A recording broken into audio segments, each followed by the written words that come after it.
The numbers might look crazy, especially depending on where you think Jared Goff falls in the National Football League. I would consider him, maybe as crazy as this sounds, a top 10 quarterback. And again, the theory behind paying your quarterbacks and your top-rated players, pay them earlier. The longer you wait, it only costs you money. If you have a top-flight wide receiver, pay him here. The Early Line, only on SportsGrid. It's smarter to be on SportsGrid, your 24/7 sports wagering network. The Early Line. Magical and historic season in Lincoln, Nebraska continues. He is the best player in the NBA, but also in the biggest moments where the national media is watching. Newswire. Something that we have never seen happen before with one of the iconic coaches in the game. Pharrell, coast to coast. The team covers. It's automatic. It's every time. Not sometimes. It's every time. Game time decisions. Luka is actually far more dangerous from three on the road this year than at home. This game here tonight, you may want to consider taking as many points as humanly possible. In-game live, prime time. We got not one, but two coaches fired systems in place. Sports Rage Late sort Night. of has letdown written all over it. It's going to be hard to match the emotion that they played with the other night. It's smarter to be on SportsGrid. The Bostonian versus the Book. That was Aaron Rodgers' thing. It's your quarterback in the first round. Yeah. It's a luxury pick. We don't have the luxury. We're trying to win right now. I'm in a window right now, and you're going to say, no, we're going to plan this for the future. With a guy who had 4 years, 4 seasons ended by injury. 4. Like, Michael Penix is a walking injury. Like, what are you doing taking him in the top 10? The Bostonian versus the Book.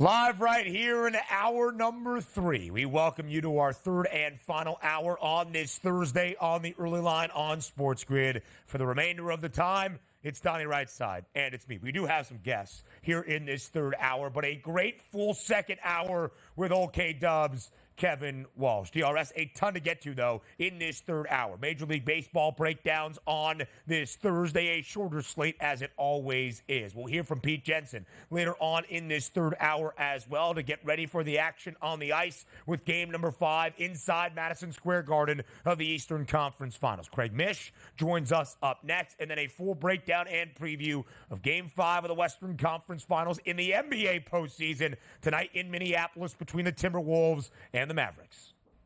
And by the way, we had a nice little on-air trial for one of the young guys here at the network trying to be an up-and-coming superstar. It didn't work all that well, so back to the professionals in hour number 3. And we got a lot of topics to hit here, BSS, a lot.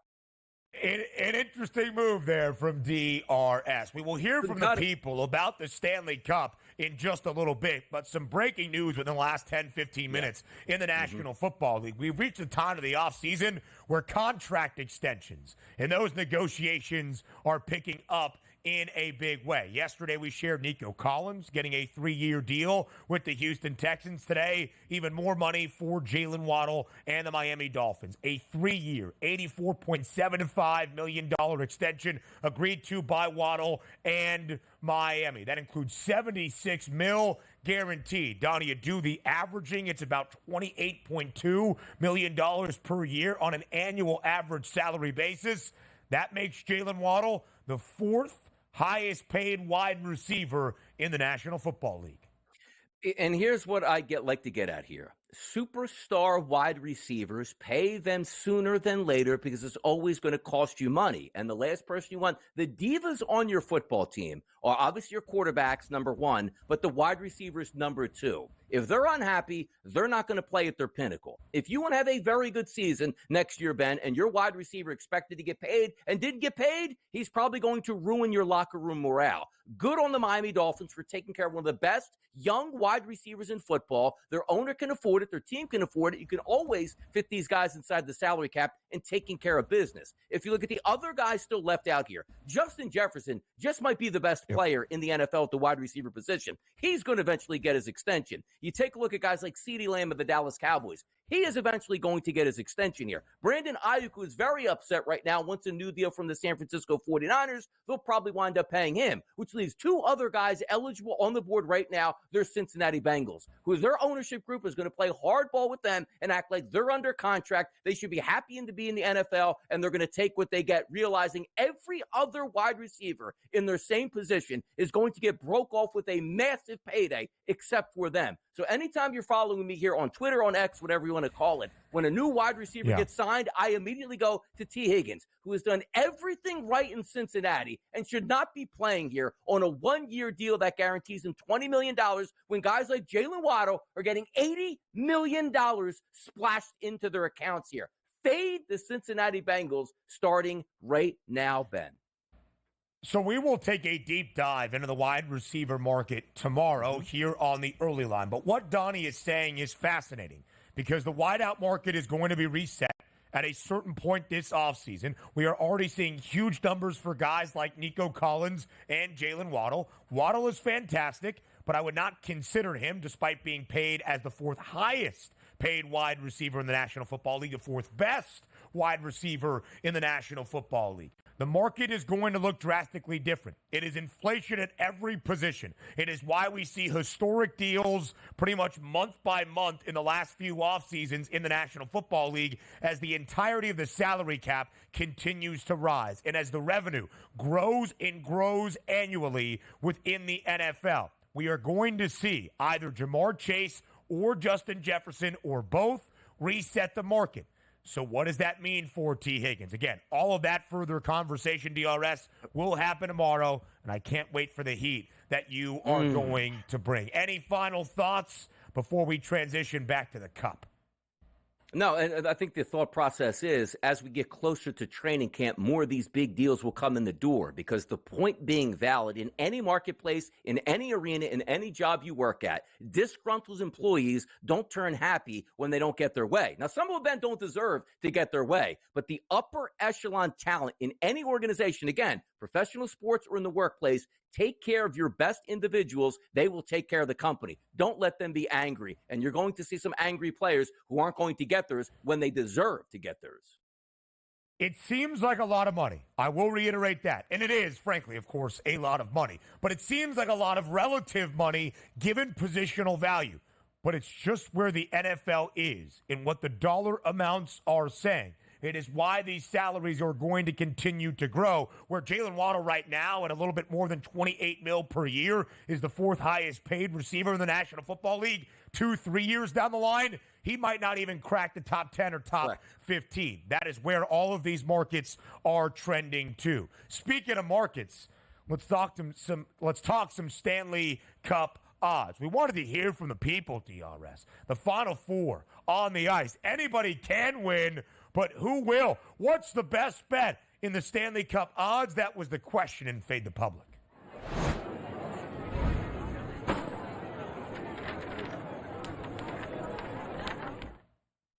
Listen, I'm just going to be honest. More results than I expected here in this Fade the Public poll. So proud of you people out there for getting your votes in on this Thursday morning. DRS, all four teams still remaining, separated by just $1.50 because both of the conference finals are tied at 2 games all after 4 games, entering game number 5. First tonight inside Madison Square Garden. Tomorrow night back in Dallas between the Stars and the Oilers. Dallas and Florida, co-favorites at the moment. Edmonton not all that far behind. The Rangers bring up the rear with the fourth and longest price. So who is the best bet to win the 2024 Stanley Cup Finals?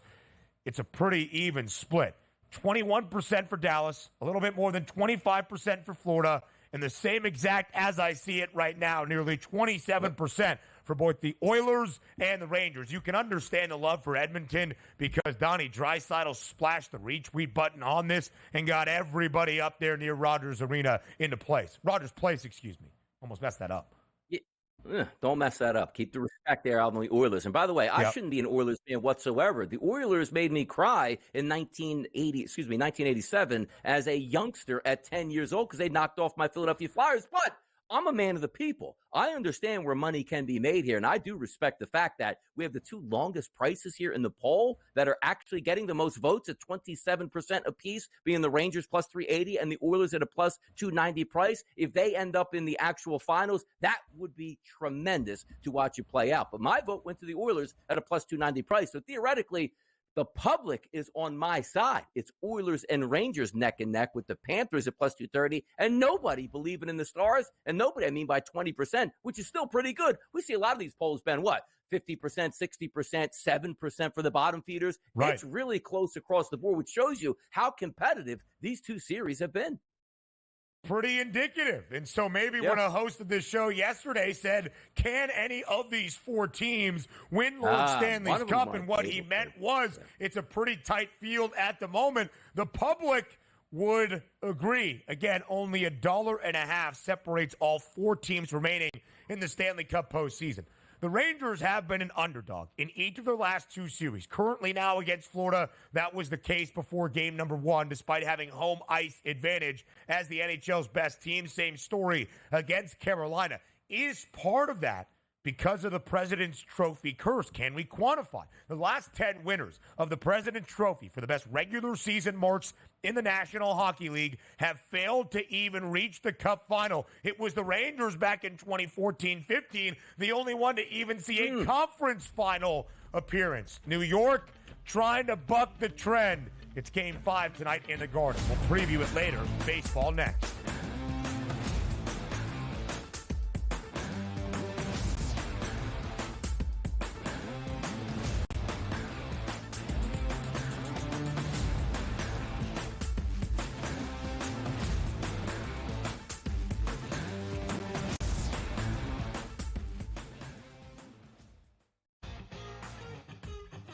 And now you have to qualify, and these majors, you got to go do it, man.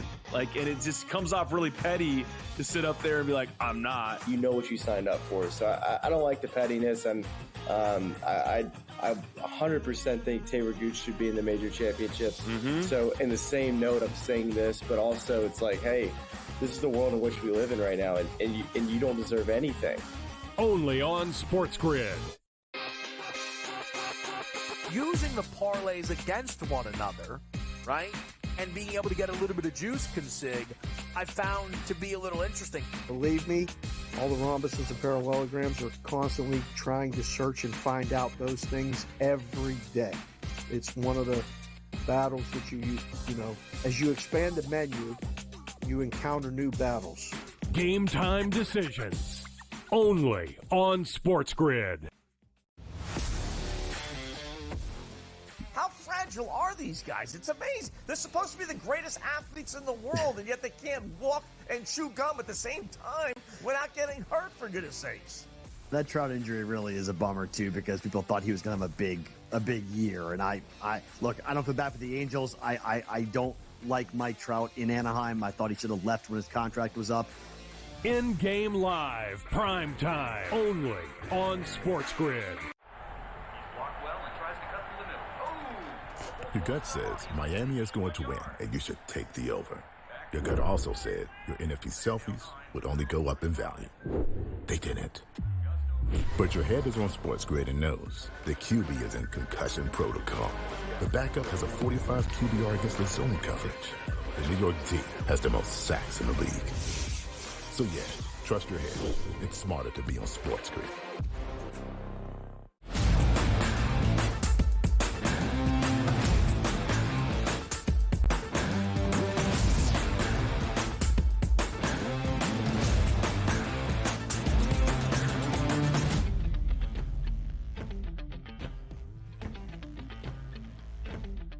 Live right here on this Thursday, a shorter slate around Major League Baseball, but still a ton of marquee matchups to break down. It is the Daily Bases with our guy, Craig Mish, our MLB insider across the SportsGrid network, the host of Newswire starting at 11 a.m. Eastern time each and every day. Craig Mish, the call did not happen yesterday for the second game of 2 in Detroit. I thought we were going off speed for Paul Skeens.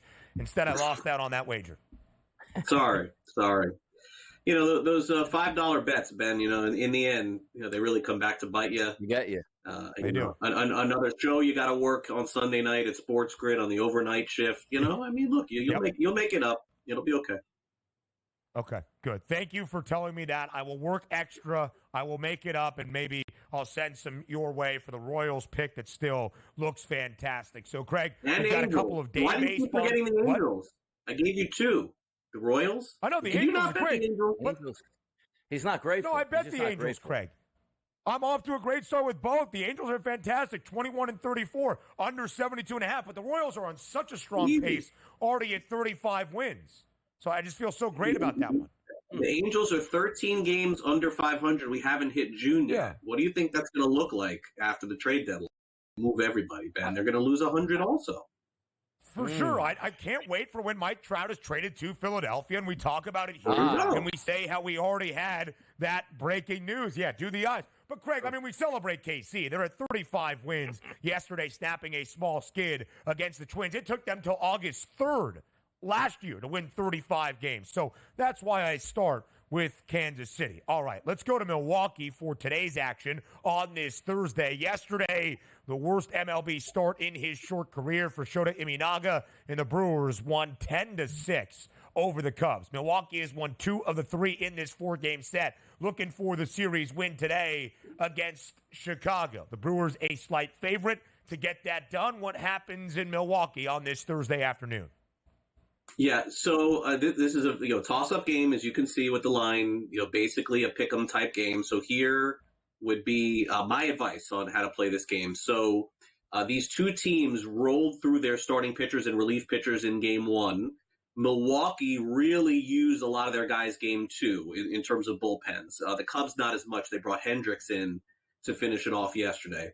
So the reason why I'm bringing this up is because you have 2 pitchers today between Taillon and Colin Ray. These are 5-inning guys. Maybe Taillon goes 6, but generally speaking, these guys are going to be out after the 5th. So what I would do is I would do nothing, and then come the 2nd, 3rd inning live on this game. I think that if it's close or the Cubs have a lead, I would play the Cubs because I don't think the Brewers are going to be at full strength in terms of their arsenal, bringing in guys early and late. I'm looking at their bullpen usage. It's been a lot. They brought in several guys 2 days in a row, a lot 2 out of the last 3 days. I don't know how they're going to get through this one, Milwaukee. They may have to stick Ray in there for a long time, and you know that what that means is that, look, Colin Ray, he's okay, he's not great, which could mean if he gets into the 6th, 3rd time through, could get beat up a little bit. So I wouldn't necessarily play the Cubs immediately, but if I saw that the game was close or tight, I would bank on the Cubs doing a better job closing this game out than Milwaukee today. NL Central odds here to win it. Very good division so far. The Brewers are the favorite at a -110 price. The Chicago Cubs in second right now on the FanDuel Sportsbook at +230 have fallen off a little bit, but here come the St. Louis Cardinals at a +450 price, playing much better baseball. Is this a Brewers division for you, Craig, or is there a chance that we're taking a look at, hey, maybe the Cardinals actually do have something here and can contend? Yeah, I'm surprised. I mean, I guess every year you have to expect the Cardinals are going to get hot at some point, and that time is right now. Whether or not they can sustain it still remains to be seen. I think it is a 3-team race. Donnie, kind of too close to call for me at this point. I think it's going to come down to which team decides to get the most aggressive here coming up in the next couple of months. I would not have projected Milwaukee to be in this spot. They've done a fantastic job. Their manager, Pat Murphy's done a great job too. So, this is one that I think is kind of impossible to know what will happen in the end, but I think the team that gets the most aggressive is the team that ends up winning. Usually these teams, what they do is come the trade deadline, Donnie, they add bullpen pieces. The Cubs need a 9th-inning guy. Brewers, I believe, get Devin Williams at some point back, so that'll be really big for them. They've had a hard time figuring out who that guy's going to be. Cardinals, they tend to get pseudo-aggressive every deadline, but I just don't know. If they look at their team right now, I think no matter how you construct the Cardinals, I don't think they're a World Series team, so I just don't know what they would do. So I'd probably still lean Cubs or Brewers at this point. The Redbirds finished in the bottom of this division a year ago, despite being preseason favorites, and were once again the preseason favorites entering 2024's MLB season to win the National League Central. They were 9 games below 500, 15-24 on May 11th. From that point, St. Louis has won 12 of its past 15 games. The Atlanta Braves, nearly a $2 home favorite today. My guy, Spencer Schwellenbach, the Big Ten Player of the Year in baseball in 2021 from Nebraska. Not his greatest MLB debut yesterday as the Nats win 7-2. Can the Braves return the favor on this Thursday?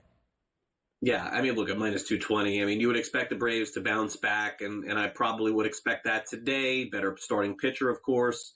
Washington got their win yesterday, but the best thing to do with a play like this is probably find another play to pair up with it, Ben. Because, again, you're not going to lay minus 220. And as I've said a million times here, when I'm laying a run and a half, it's the road team. It's not the home team. You get that extra inning for hitting. Yeah. If we are taking a look at the Atlanta Braves seasonal odds here, the NL East at a plus 165, the NL Pennant at a 4-1 price in the World Series, and an 8-1 price, certainly drastically different than what we anticipated to start the season. Are there any buy-ins here for you, Craig, on the Braves, and chances that, yeah, they could possibly do some damage even without those two superstars out of the lineup? Yeah, look, they did this without Ronald Acuna Jr. and won the World Series by getting Jorge Soler, from, I think it was Kansas City at the time, and then getting Adam Duvall from Miami. And those guys helped lead them and won the World Series. So I still think that there's certainly a chance to do it. I just think that they're going to be patient and wait to see where they're at the trade deadline, and then we'll go from there. Craig, quick final question. Anybody picking up Jorge Lopez today after he was ejected yesterday by the Mets? I'm glad you asked me that question. Jorge Lopez is such a nice guy, and it is so – he played with the Marlins last year. I am so sad to see this happening to him. I understand his words are his words, his actions are his actions, but I feel really bad for the guy. He's a really good guy. Appreciate it, Craig. More of the early line up next.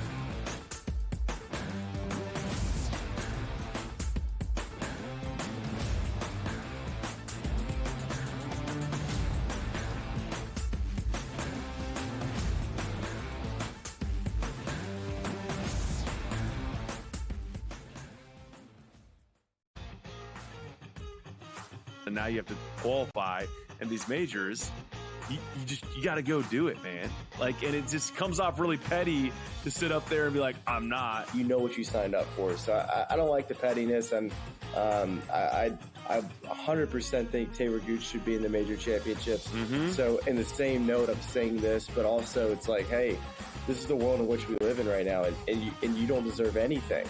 Only on SportsGrid. Using the parlays against one another, right, and being able to get a little bit of juice consig, I found to be a little interesting. Believe me, all the rhombuses and parallelograms are constantly trying to search and find out those things every day. It's one of the battles that you as you expand the menu, you encounter new battles. Game time decisions. Only on SportsGrid.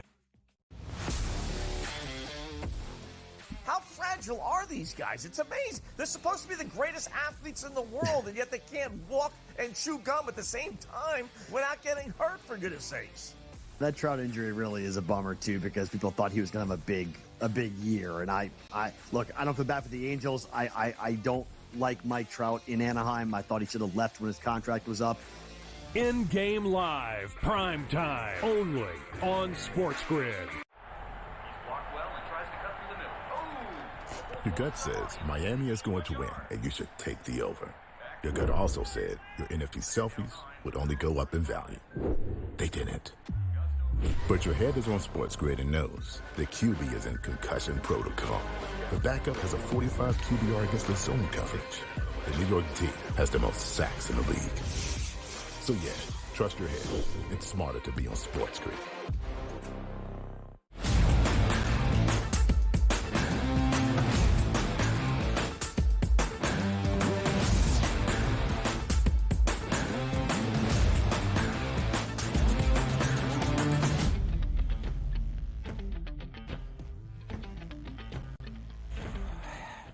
Can the New York Mets get a win today? Can the Arizona Diamondbacks look like the pennant winners in the National League from a year ago?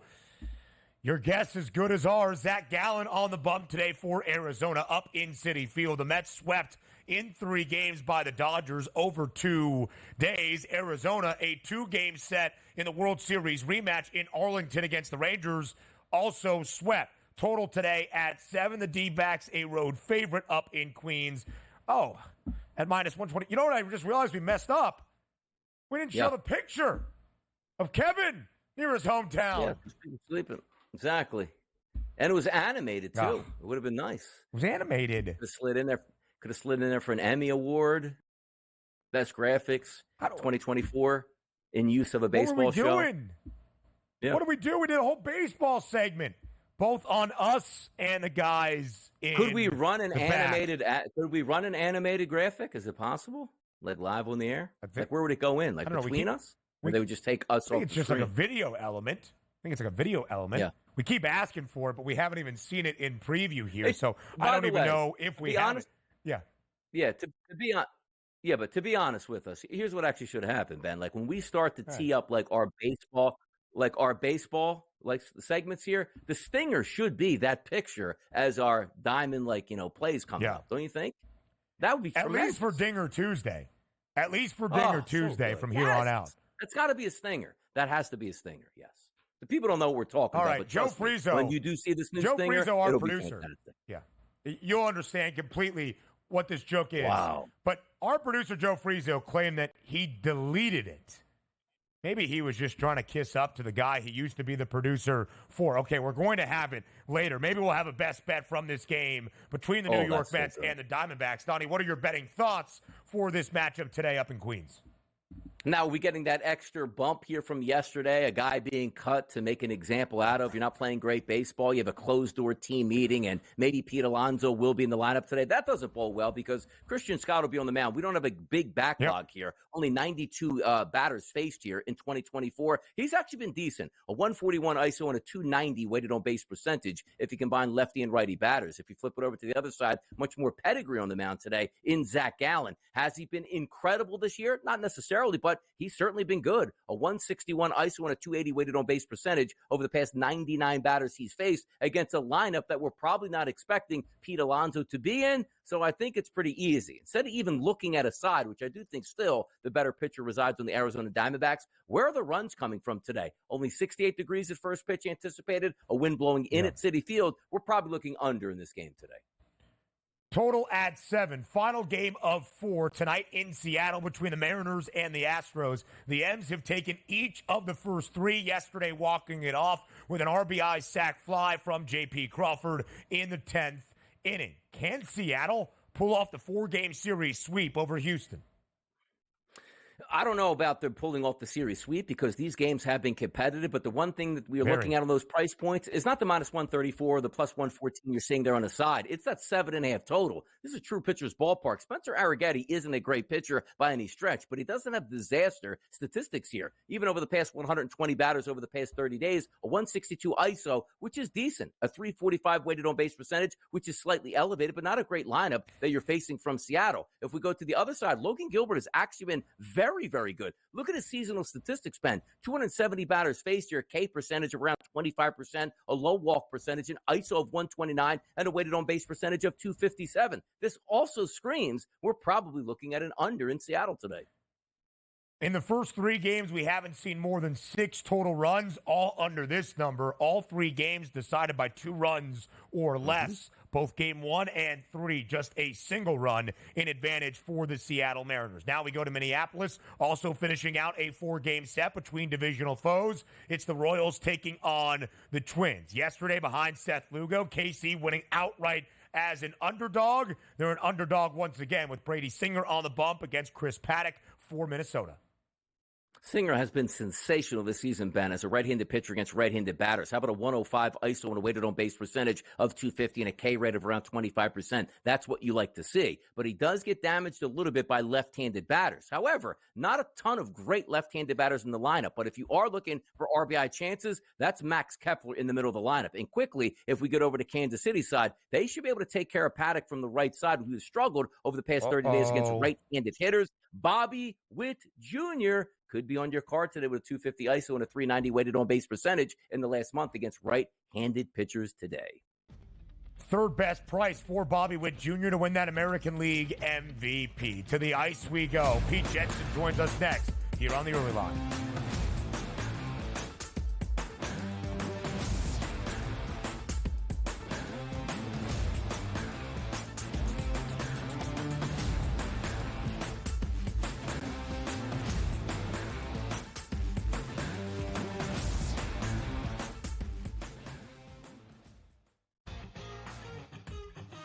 And now you have to qualify, and these majors, you got to go do it, man. Like, and it just comes off really petty to sit up there and be like, I'm not. You know what you signed up for. So I don't like the pettiness, and I 100% think Taylor Gooch should be in the major championships. So in the same note, I'm saying this, but also it's like, hey, this is the world in which we live in right now, and you don't deserve anything. Only on SportsGrid. Using the parlays against one another, right? And being able to get a little bit of juice consig, I found to be a little interesting. Believe me, all the rhombuses and parallelograms are constantly trying to search and find out those things every day. It's one of the battles that you know, as you expand the menu, you encounter new battles. Game time decisions. Only on SportsGrid. How fragile are these guys? It's amazing. They're supposed to be the greatest athletes in the world, and yet they can't walk and chew gum at the same time without getting hurt, for goodness sakes. That Trout injury really is a bummer, too, because people thought he was going to have a big year. And I look, I don't feel bad for the Angels. I don't like Mike Trout in Anaheim. I thought he should have left when his contract was up. In-game live, prime time, only on SportsGrid. Your gut says Miami is going to win, and you should take the over. Your gut also said your NFT selfies would only go up in value. They didn't. But your head is on SportsGrid and knows the QB is in concussion protocol. The backup has a 45 QBR against the zone coverage. The New York D has the most sacks in the league. So yeah, trust your head. It's smarter to be on SportsGrid.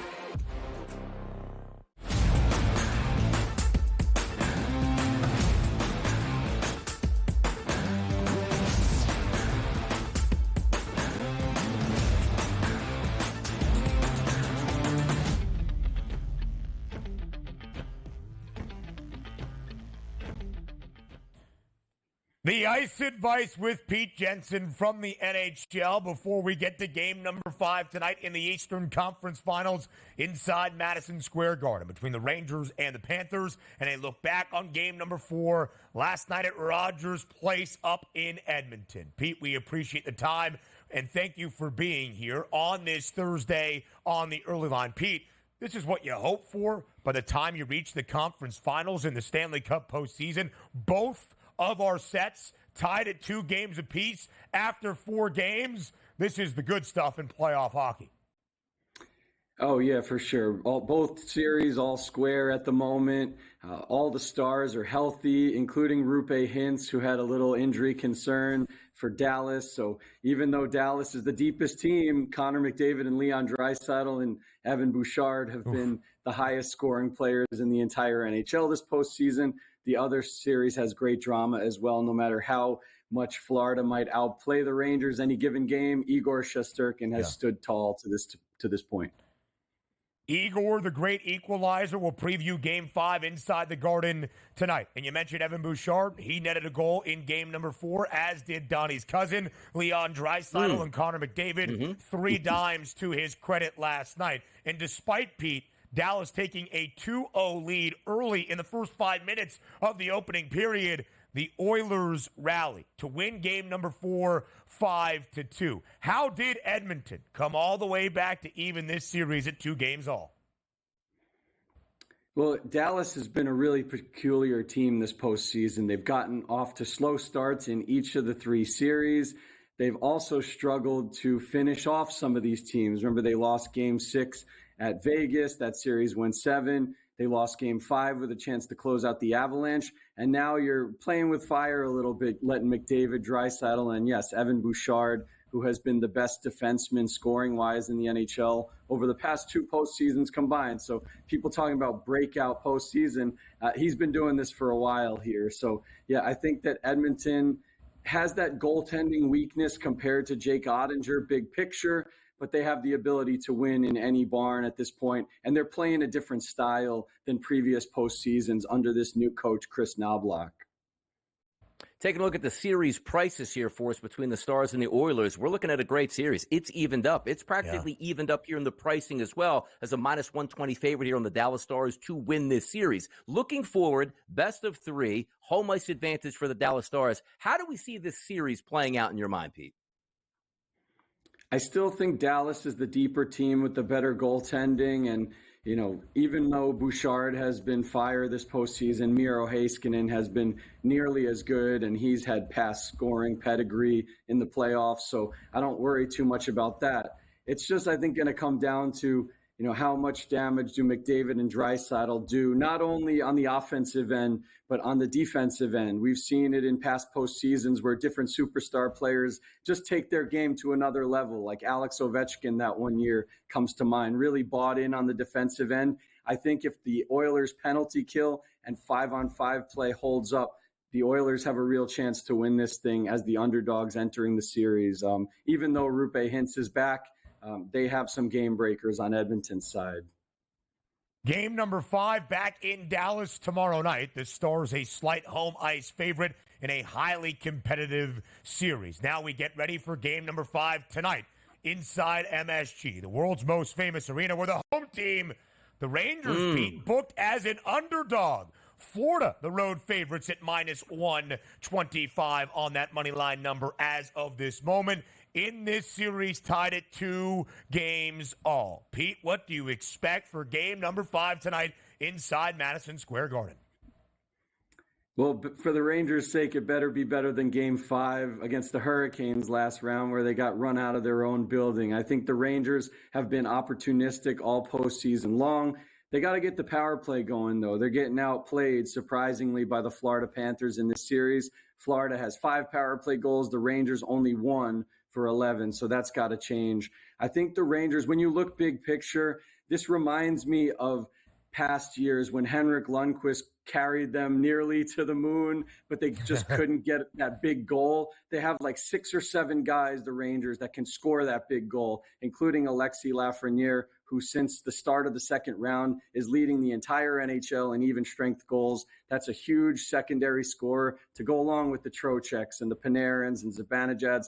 Of course, Chris Kreider lifted them from the dead last round in Game 6. A lot of different guys can get the job done. That's why I picked the Rangers to win this series.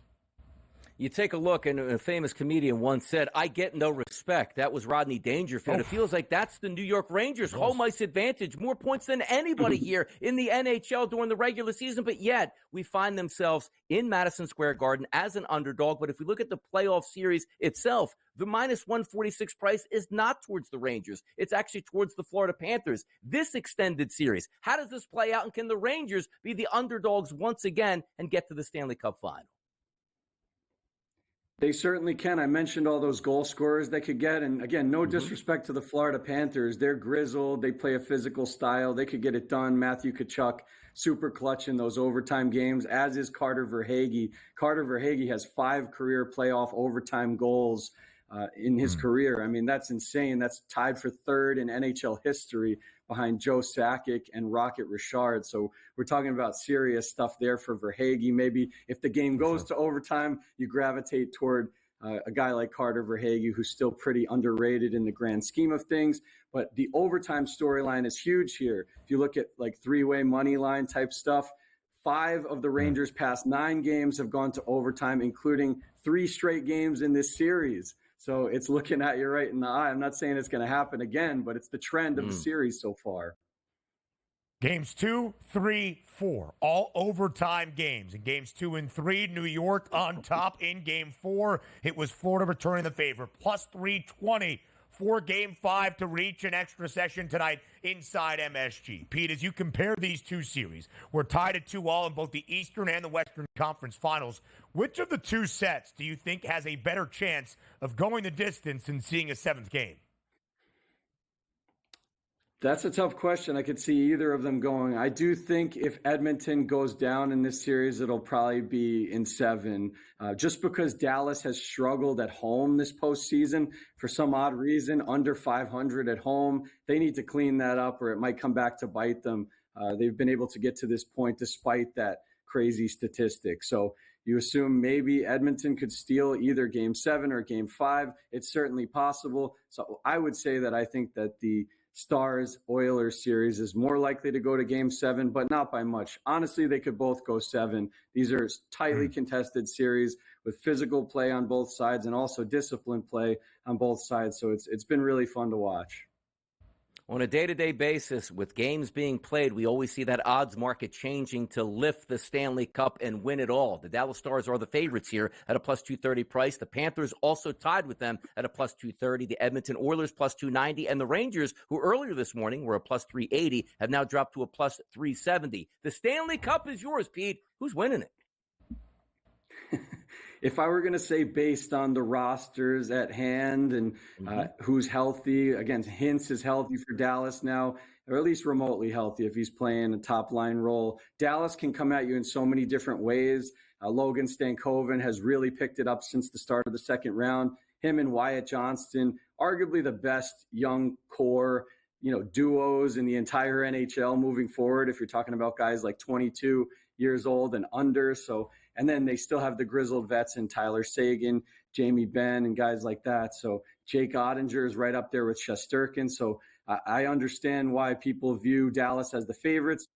To me, the big question is, do you combine them with the Dallas Mavericks, who are in the NBA final? And I don't know if you're getting a little greedy there by doing that, but both teams have a real chance to win their respective titles, and you can multiply your odds, I guess, by considering that. Anybody can win it. All 4 teams separated by less than $1.50 at this moment. Pete Jensen from the NHL. Great stuff as always. A preview of Game 5 of the Western Conference Finals in the NBA. Next.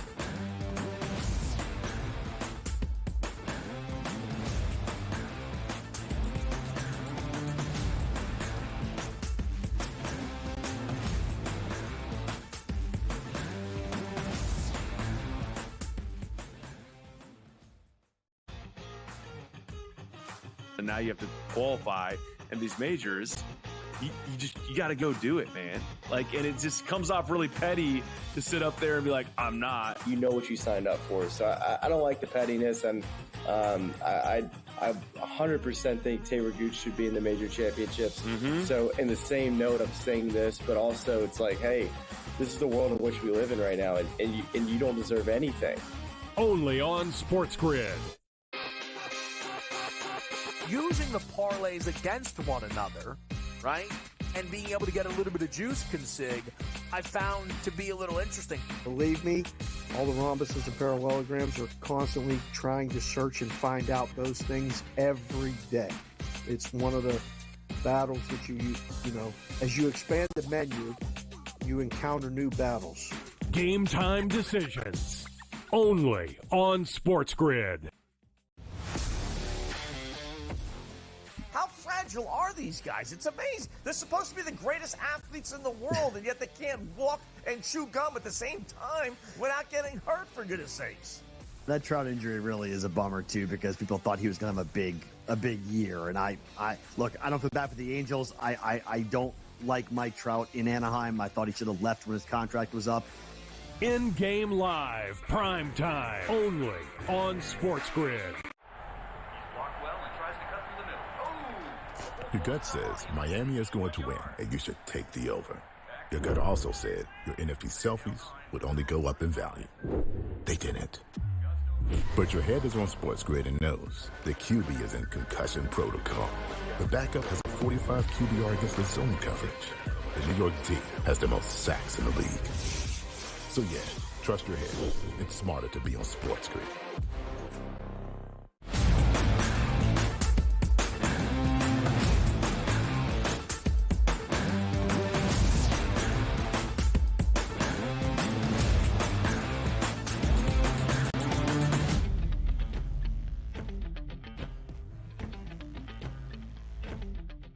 Live right here on this Thursday on the early line on SportsGrid. We've got 2 Game 5s on the docket tonight. Inside MSG, it's the Rangers and the Panthers. Game 5 of the Eastern Conference Finals on the ice. It's Game 5 of the Western Conference Finals in the NBA postseason. To Minneapolis we go once more, where the Timberwolves are trying to stave off elimination again. The Mavericks just one more win away from an NBA Finals berth, their first since they won the Larry O'Brien Trophy back in 2011. It's a 4.5-point spread in favor of the T-Wolves at home.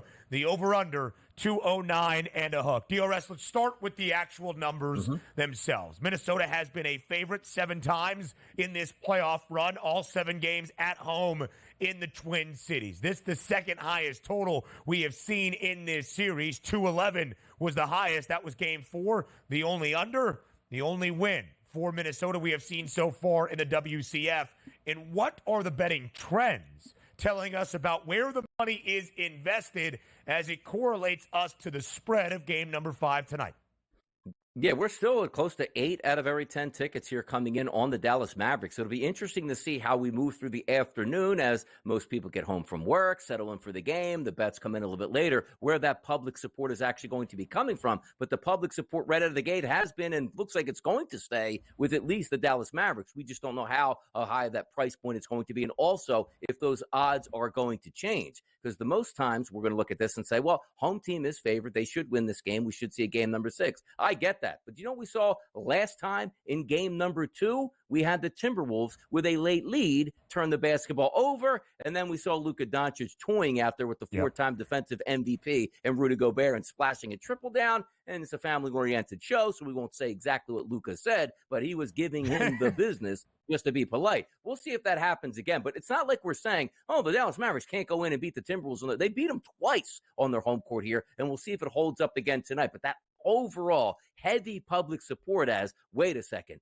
Dallas is getting points. Where do I sign up? We know how that works out. Now, is it a handicap? No, but the public perception sometimes overwhelming on an underdog price. We usually see where that winds up. I'm interested to see, and as I told you though, Ben, I was feeling the Dallas Mavericks like, you know what, they can go in there and win that game, and I still think they can, but seeing that heavy public support so much on there without a real line move gives me a little bit of those puzzling thoughts. And these are percentage of spread bets, right? The overall amount of tickets, 78% of those, Dallas with the points, plus 4.5. 60% of the overall money on the Dallas Mavericks, plus 4.5 as well. And yet the market has worked in Minnesota's favor from yesterday, just by a half point, 4 points yesterday in favor of the T-Wolves, 4.5 on this Thursday game day morning in Minneapolis ahead of game number 5. Donnie, we talked about this entering game number 4. Series clinching potential for Dallas. Elimination game on the other side for Minnesota. Things tend to tighten up ever so slightly in those scenarios. You have said it often. As you get later into a playoff series, that's when you start to lean under. Minnesota's first and only win of the Western Conference Finals is the first and only under we have seen of a pregame number. It was the highest pregame over-under at 211 in total. Of course, all 4 of Minnesota's wins in their second round series against Denver total stayed under the pregame number as well. What do you think we see from an offensive output and point perspective as it pertains to that 209 and a hook?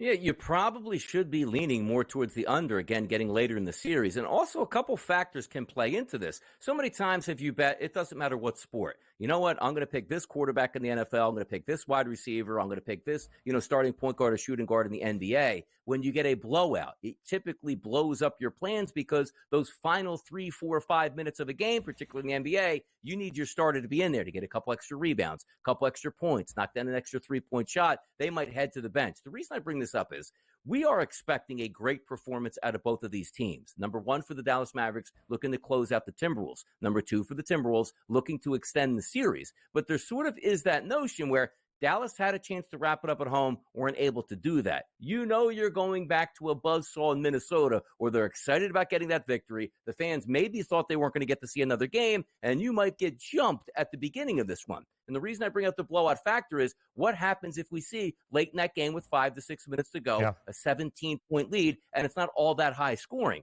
Luka Doncic and Kyrie Irving going to the bench. Why? Not because they must come back and win this or they're eliminated. Hey, you know what? Gave it our best shot. It didn't work. We know we have game 6 in our pocket at home. Let's not get any injuries here. Let's just get back home. And that tends to lead to more unders here. So that 209.5 for me, will I play it tonight? Probably not. But my thought process behind it, if there is going to be a double-digit victory tonight, I don't think it's going to be from a Mavericks perspective. And I'm not saying the Mavericks can't win the game. I just feel that it's one of those where, okay, we didn't do well in game 5. We still got game 6 in our building. Let's handle our business there, where the Timberwolves ice them out in the second half. But still a lean later in the series again on a 209.5. We have not seen a double-digit victory margin in any of the 4 games in the WCF.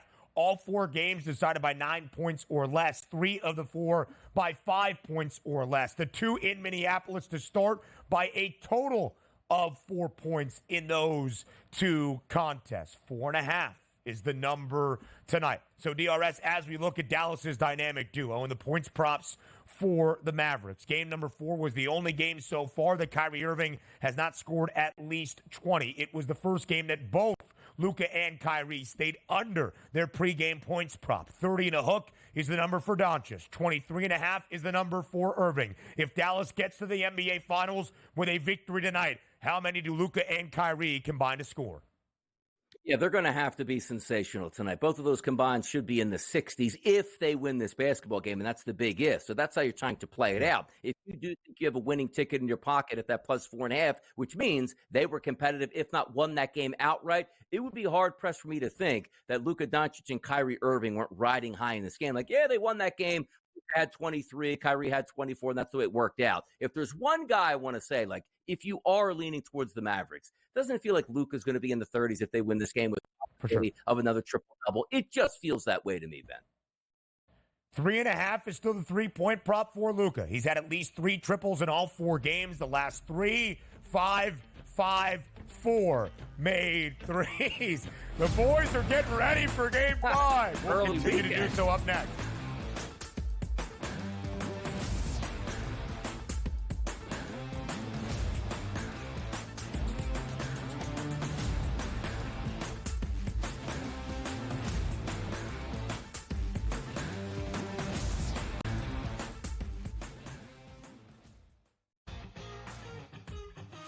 And now you have to qualify, and these majors, you got to go do it, man. Like, and it just comes off really petty to sit up there and be like, I'm not. You know what you signed up for, so I don't like the pettiness, and I 100% think Taylor Gooch should be in the major championships. So in the same note, I'm saying this, but also it's like, hey, this is the world in which we live in right now, and you don't deserve anything. Only on SportsGrid. Using the parlays against one another, right? And being able to get a little bit of juice consig, I found to be a little interesting. Believe me, all the rhombuses and parallelograms are constantly trying to search and find out those things every day. It's one of the battles that you know, as you expand the menu, you encounter new battles. Game time decisions. Only on SportsGrid. How fragile are these guys? It's amazing. They're supposed to be the greatest athletes in the world, and yet they can't walk and chew gum at the same time without getting hurt, for goodness sakes. That Trout injury really is a bummer too, because people thought he was going to have a big year. And I look, I don't feel bad for the Angels. I don't like Mike Trout in Anaheim. I thought he should have left when his contract was up. In-game live, prime time, only on SportsGrid. Your gut says Miami is going to win, and you should take the over. Your gut also said your NFT selfies would only go up in value. They didn't. But your head is on SportsGrid and knows the QB is in concussion protocol. The backup has a 45 QBR against the zone coverage. The New York D has the most sacks in the league. So yeah, trust your head. It's smarter to be on SportsGrid.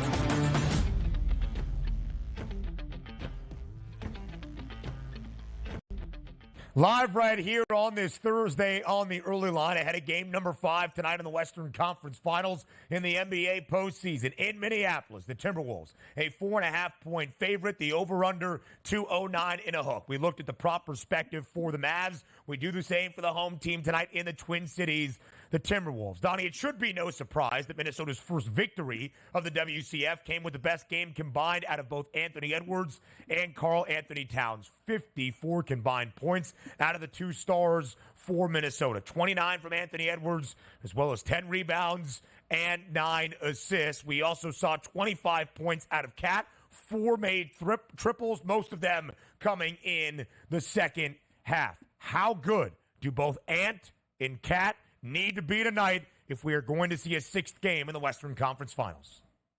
They need to be really good. Now, sometimes you get a reprieve on your home court being superstars because your bench players typically play better at home than they do on the road. It's only rightful. But at this point, again, I get back to that last, game 4 where it's like, okay, Anthony Edwards late in the game, sealing the deal. Anthony Edwards had a solid game overall. Karl Anthony Towns showing up in the second half with some dagger 3-point shots. Those usually translate over to the next game. Anybody that's played any sport, hey, man, the way you left the golf course, the way you left the ice, the way you left the arena, boy, that's that vibe that's going to carry over. Because if you had Karl Anthony Towns again, let's just say they won that game, but Karl Anthony Towns was 1 of 9 from 3-point range. He's going to be tentative to shoot 3-point shots in the very next game. The fact that he ended with a flurry, he should be chucking 3-point shots with confidence early. And it's the same thing with Anthony Edwards. I don't need the 3-point shot. I don't need to shoot 5 of 12 from 3 and not get to the rim. I can be all-encompassing out here, which includes getting my rebounds and getting my team involved by getting close to 10 assists. Those two guys have to play dynamic basketball tonight for them to win.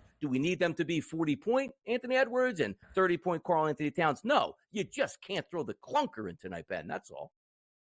Naz Reid over 1.5 made threes. Jaden McDaniels over 1.5 made threes. He hit 6 in game number 1. Karl Anthony Towns over 2.5 made triples at plus 150. We'll give you a best bet from this game in just a little bit. But again, I do believe it bears repeating. Minnesota was down in an 0-3 deficit here in the Western Conference Finals. Dallas had a 3-0 series advantage. The 156th best-of-7 series in NBA playoff history, a team has held a 3-0 series lead. In the previous 155, including this year's Eastern Conference Finals between the Celtics and the Pacers, the team that was up 3-0, unsurprisingly, has won all 155. Only 15 times in the prior 155 have we seen a team even win 2 straight. That is what Minnesota is trying to do in forcing a Game 6 tonight. Only 4 times in 155 sets have we seen a team force a Game 7. Minnesota trying to keep the Western Conference Finals going and their season afloat. Dallas 1 win away from their 3rd ever appearance in franchise history into the NBA Finals. What will the story be come a Friday morning here on the early line? But before we go, before we say farewell, before we say goodbye, it is time for that best bet. It is time for bye, bye, bye.